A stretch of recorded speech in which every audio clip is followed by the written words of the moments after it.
Шпигунські пристрасті по-російськи або чергове полювання на незгодних. Окупанти звітують про затримання на Херсонщині 2 чоловіків, яких називають українськими агентами. Буцімто вони збирали дані про розташування та переміщення російських окупаційних військ, фотографували та відправляли знайомим з координатами. На записах таких собі зізнань, які окупанти вміють вибивати, один з бранців говорив про допомогу Збройним силам України в ударах по окупантах в районі Чорнобаївки. Однак її, як і Херсон, звільнили ще на початку листопада минулого року. Відтак невідомо, як окупанти могли через майже півроку після втечі затримати тамтешнього жителя. Точної інформації щодо затриманих немає. Окупанти погрожують їм 20 роками в'язниці. Попри хворобу серця, кримського татарина відправлять до СІЗО, а далі до російської в'язниці. Поки Амета Сулейманова, якому окупанти закидають так званий тероризм та спроби повалення російської влади, тримають в ізоляторі Бахчисарая. Ще днями тяжкохворий бранець був під домашнім арештом. Але російські нелюди готові виконати незаконний вирок у 12 років колонії для Амета. До оселі родини Сулейманових у Бахчисараї російські силовики вдерлися у час іфтару, тобто розговіння у дні посту в Рамазан. Также супруг сказал мне, чтобы я тот аппарат, который контролировал все эти 3 года его передвижения в комнате, он сказал, чтобы они тоже не заходили, просто выдерни с розетки и отдай им. Пусть не заходят. То есть это был категоричный, то есть он не хотел, чтобы даже их нога не вступала в наш дом. Амет Сулейманов має чимало захворювань, каже дружина. Це і серце, і легені, і шлунок. Нещодавно підтвердилося руйнування хрящових суглобів. В ІТТ Бахчисарая бранця навідали адвокати. Кажуть, Амет попри усе стійко сприймає вибрики окупантів. Прекрасно понимать, что это испытание очередное, выпавшее, как и ему соотечественникам, на его долю.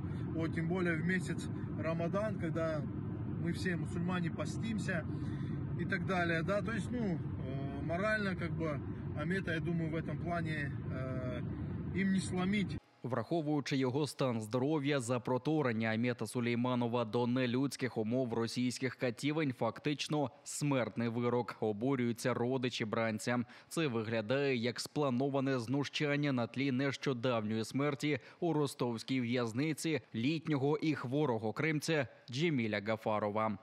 Несмотря на то, что Джемиль Ага умер в тюрьме в этих ненадлежащих условиях, все равно российские спецслужбы продавливают, да, и все равно наши политзаключенные, престарелые, с такими тяжелыми заболеваниями сердца находятся в неволе, находятся в нечеловеческих условиях. Днями Амета Сулейманова відправлять до Сімферопольського СІЗО, а далі до однієї з 8 колоній на території Росії.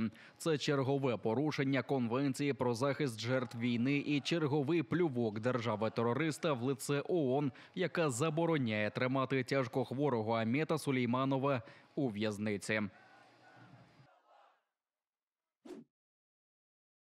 Російський штурмовик Су-25 знищено в небі Мар'їнки на Донеччині. Там, а також біля Авдіївки та Бахмута, епіцентр найкривавіших боїв, інформує Генеральний штаб. Фортецю намагаються взяти за будь-яку ціну. Російські штурми не припиняються, ба більше ворог насичує місто все новою піхотою в надії витиснути наших оборонців подалі від центру Бахмута. Там відбито ще 16 ворожих атак, уточнює Генштаб. Водночас українські ракетники та гармаші попалили 2 осередки живої сили росіян, 2 склади з пальним і ворожу станцію радіоелектронної боротьби. Авіація Сил оборони України за минулу добу завдала 6 ударів по районах зосередження особового складу та військової техніки окупантів.